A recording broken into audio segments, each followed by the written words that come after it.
Hi, welcome to our interview with Al Bora, who's going to be talking about the mining industry. I know, go with us for a minute because this is going to get much more interesting than you think it's going to be just from that intro. But before we get into it, let me tell you a little bit about our event. We are TedX Wilson Park, and we are located at the main room next Friday. So that's Friday, September 9th is when our event is. We still have a few more tickets left. So make sure that you make those purchases on TedXWilsonPark.com. Tickets are $50 per person. You can actually get a discount if you have a group or if you're a student. So now let's get into the interview. Laron, you wanna lead us? Absolutely. So Al, very excited about your talks. When you and I had a conversation about it, I was like, wow, when we think about the mining industry, we all, I can speak for myself, but I always think about, coal miners, West Virginia. Right. How did you just, very briefly, how did you step foot into that industry? Yes. Well, first of all, thanks for having me, guys. Looking forward to this event. Lauren, I'm very happy to hear that at least when you say mining, you think about the coal mining, because a lot of people I'm speaking here in Chicago, they think I'm in the cryptocurrency business. Really? That's even more heartbreaking. Let me tell you. So my story in mining, was by accident. So I'm a mechanical engineer, went to school to be an aerospace engineer in Montreal, Canada. Finished the college, can't find a job, couldn't find a job. Instead, the mining department in our university, they set up, if you do a minor with mining engineering, we'll get you an internship. I said, where do I sign? So this is my first entrance in the mining business. I'm the first mining guy in my whole extended family. So when I say that I didn't know anything about it, I really mean it. Like, no idea. The rest was kind of a love story. And let me explain this. My first assignment, my first job was in a mine site. This was an open pit mine. Open pit mine, just in a nutshell, there are those 3-story high trucks, these huge trucks. And when I saw it, oh my God, this is like something right out of Star Wars, or Star Trek. This is huge. This is amazing. So this was kind of like childish excitement about the industry first. Absolutely. But then it's been over 10, 11 years now I've been in the industry, and I'm very grateful to be in the industry. To be perfectly honest with you, it's like I'm happy to be here and I'm grateful to be in that industry. And so, in our conversation, one of the things that you said that just that I still think about to this day, Al, is that you said that mining contributes to the building of things such as the iPhone and so on. Can you speak about that? Yeah, absolutely. The example I give, and this is something, again, we don't necessarily think about it. They certainly don't teach it at school, or you really have to be kind of industry or somebody like me coming telling you guys, hey, by the way, did you know that your smartphone has over 20 different types of metals in it? Aluminum, copper, even gold.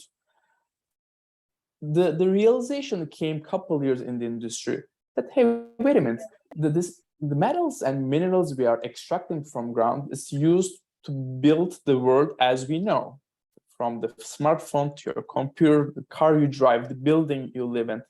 These metals, they come from somewhere. So I can safely say that our life is virtually intertwined with the mining industry.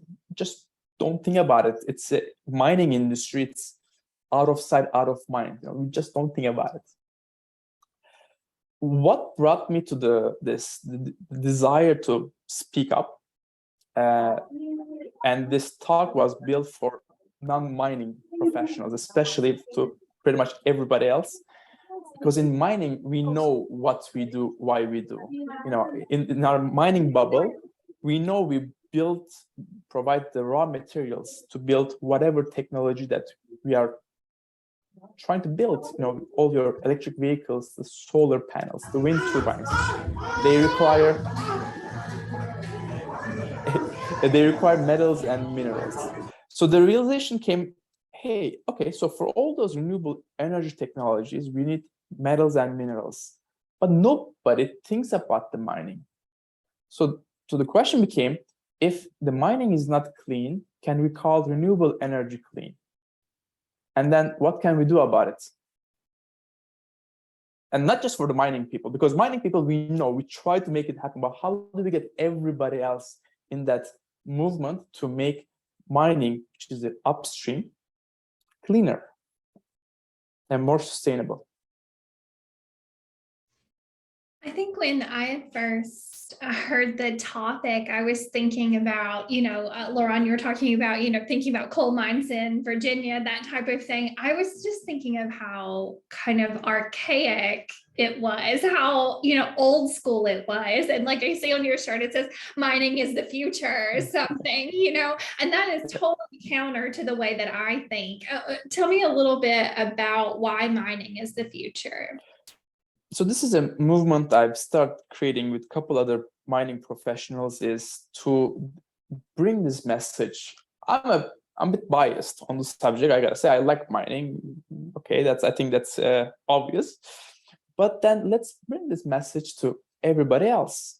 So as part of the Mining is Future, Kristen, we are writing children's book right now to explain what mining is all about. Again, going back to our purpose, what we do, why we do what we do, and how we do it, and why it matters. So the idea was to burst that mining bubble and go outside and speak to everybody else that you want your Tesla, but I have a news for you. Your Tesla uses up to 6 times the metals and minerals that's used in regular vehicle.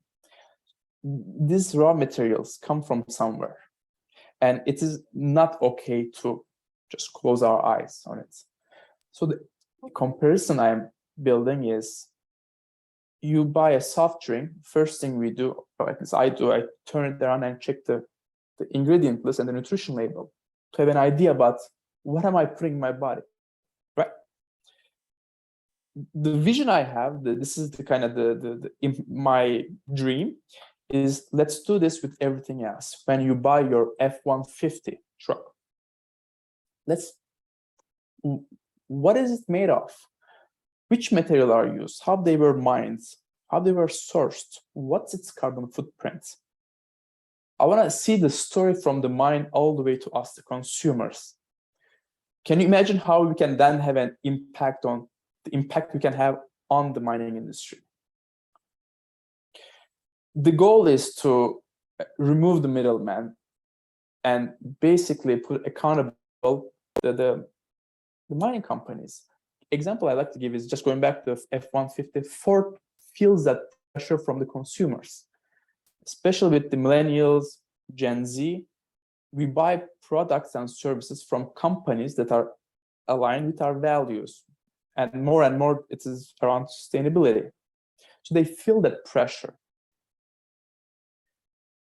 My desire is to bring the mining to that front line as well, is that, hey guys, I do want to buy an F-150. I know there's aluminum there, there's copper there, there's lithium, there's cobalt. How do you mine it? Is it environmentally friendly? Is it low emission? So this is definitely like a push to, because again, like, going back to mining, people don't think of it as the most environmentally friendly way of life. So I like how you're really stressing that out. So why a TEDx? Like what interests you in getting on the stage, getting on that red dot and talking about the mining industry? I can give the same talk in a mining conference. It will be preaching to the choir. They'll say, Alp, we know. What else? My goal is to speak to Kristen, Laurent, who are not in the mining industry, who don't think about mining. When I want to speak to people, when I say mining, they think about cryptocurrency. I want to speak to those people. I want to speak to people when I say mining, they think about the Snow White and the dwarfs, the old way of mining. This is not how we do business anymore. I like to speak to, I call them non-mining people. And I don't know a platform better suited than TED.